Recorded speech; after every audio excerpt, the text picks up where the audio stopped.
আপনাদের সাথে শেয়ার করছি লোটে মাছের মশলা ফ্রাই। চলুন রেসিপির ভিডিওটা শুরু করা যাক। প্রথমে আমি লোটে মাছ কেটে নেব।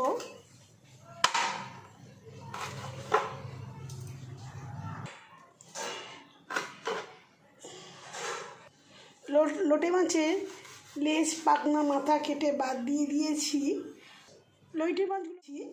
লোটে মাছগুলো পরিষ্কার করে ধুয়ে নিয়ে চলে এসেছি। মাছের মধ্যে দিচ্ছি লেবুর রস, দিচ্ছি হলুদ গুঁড়ো, আর দিচ্ছি লবণ, দিচ্ছি লঙ্কা গুঁড়ো, আর দিচ্ছি 1 চামচ পেঁয়াজ বাটা, দিচ্ছি 1/2 চামচ রসুন বাটা, 1/2 চামচ আদা বাটা। মাছের মধ্যে মশলা খুব ভালোভাবে মাখিয়ে নেব।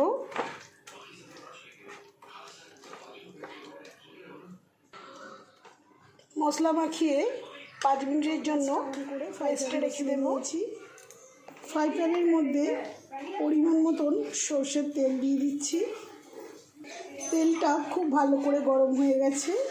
গরম তেলের মধ্যে দিয়ে দিচ্ছি মশলা মাখানো লোটে মাছ।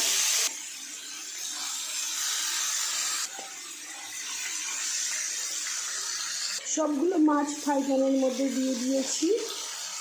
গ্যাসের ফ্লেমটা লোতে রেখে ফ্রাই করে নিতে হবে। একটু কালার আনার জন্য ওপর থেকে কাশ্মীরি রেড চিলি পাউডার দিয়ে দিচ্ছি। আর মাছের উপরে দিয়ে দিচ্ছি সানরাইসের একটু গরম মশলা।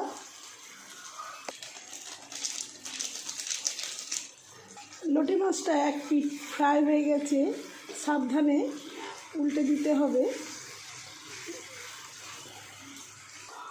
এই গোটা গোটা লোটে মাছের মশলা ফ্রাই গরম ভাতে কিন্তু খেতে অসাধারণ লাগে। গোটা গোটা লোটে মাছের মশলা ফ্রাই রেডি হয়ে গেছে। আমি এখন গ্যাসটা অফ করে, রেসিপি ভালো লেগে থাকে অবশ্যই লাইক শেয়ার কমেন্ট করে দেবেন।